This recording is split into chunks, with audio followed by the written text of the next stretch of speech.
সংখ্যাগরিষ্ঠ দল ওইভাবে গ্রহণ করার ক্ষেত্রে আপত্তি জানিয়েছে। প্রাথমিক পর্যায়ে কিছু আপত্তি ছিল, পরবর্তী সময়ে আপত্তি এসছে।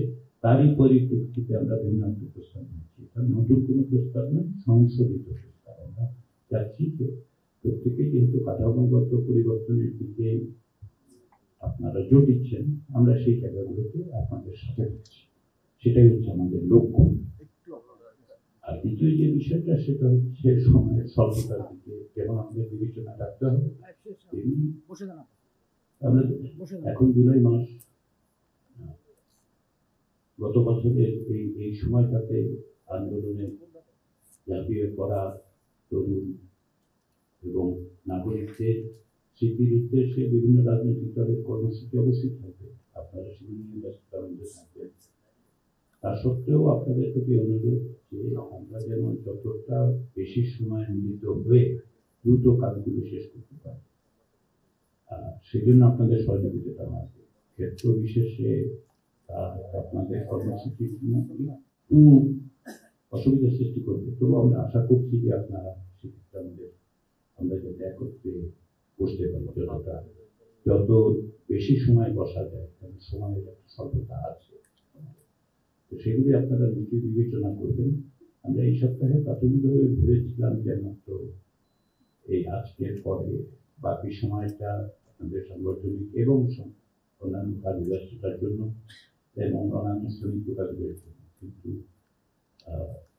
অধিকাংশ দলের পক্ষ থেকে মত পাওয়া গেছে সম্ভবত আরো একদিন আমরা এই সপ্তাহে বসবো এবং সপ্তাহের বিষয়গুলো পরে আমরা এক পর্যায়ে আলোচনা করে নিতে হবে। কারণ পরবর্তী সপ্তাহে যেটা হচ্ছে সেটা হচ্ছে আবু সাঈদের শাহাদাত বার্ষিকী, মধ্য শাহাদাত বার্ষিকী, বেশ কিছু কর্মসূচি, সকলেরই কর্মসূচি, তার মধ্যেও আমাদের কিছু সময় বের করে আমাদের এই আলোচনাটা অব্যাহত রাখতে হবে। সেটা আপনারা আপনাদের সাংগঠনিক কর্মসূচি পরিকল্পনার পাশাপাশি ঐক্যমত্য কমিশনের সঙ্গে বৈঠকের বিষয়টা বিবেচনায় রাখতে আমাদের সকলের কাজের অগ্রগতি সম্ভব হবে। ফলে আমরা চেষ্টা করছি, যেমন ধরুন যে কোনো বিষয়ে যখন আলোচনার পর ফিরে গিয়ে কমিশন উপযোগীভাবে বসছে, কি করে সংশোধিতভাবে জিনিসগুলোকে আপনাদের বক্তব্য, আপনাদের অবস্থানকে ধারণ করেই তৈরি করা যায়, সেই চেষ্টাটা আমাদের আছে, সেটা আমরা অব্যাহত রাখবো।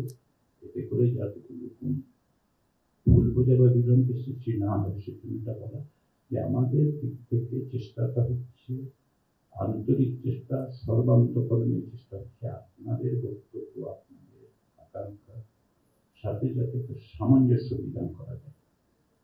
আমি বারবার বলেছি, এখন দলগুলোর সাথে আলাদা করে বৈঠক করা হয়েছে, কমিশনের পক্ষ থেকে আমি সুস্পষ্টভাবে বলেছি যে কমিশন চাপিয়ে দিচ্ছে, সব বিষয়ে একমত হওয়ারও কোনো বিষয় নেই। আমি বারবার বলেছি সব বিষয়ে আমি একমত হব না।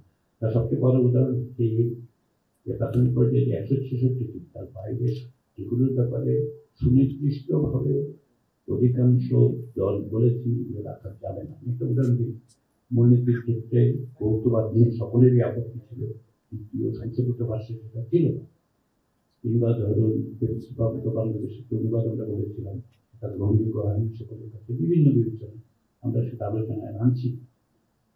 কিংবা ধরুন জনপ্রশাসন সংস্কার কমিশনের পক্ষ থেকে বলা হয়েছে যাতে প্রবেশ করতে হবে, সেই আলোচনা তো দেখা গেছে প্রাথমিক আলোচনা অধিকাংশ দলের পক্ষ থেকে এই অবস্থায় বর্তমানে করার ব্যাপারে একমত হওয়ার ব্যাপারে একমত হওয়া যায়নি। সে কারণে আমরা এটা আলোচনা আনছি। ফলে আমি কিছু কিন্তু বাদ দিয়ে প্রশ্ন সব বিষয়ে একমত হওয়া যাবে, কোনো সত্যি যাবে সকল দল। তবু আমাদের চেষ্টা করতে হবে যে এইগুলো বাদ দিয়ে আসতে পারে, সেই চেষ্টাটা আমাদের করতে হবে। তো সবাইকে আবারও জাতীয় নেতৃবৃন্দকে এবং গণমাধ্যম কর্মীদের প্রতি আমার আন্তরিক ধন্যবাদ যে আমরা এখানে কথা বলছি, সেগুলো বাংলাদেশের নাগরিকরা দেখছে। আমি বিভিন্ন জায়গায় গেলে নিশ্চয়ই আপনারা আমার চেয়ে বেশি জানেন, এগুলো নিয়ে আলোচনা হচ্ছে, এটা একটা ইতিবাচক। এই ইতিবাচক আশাবাদী ধারাটা আমাদের অব্যাহত রাখতে হবে। সবাইকে আবার ধন্যবাদ।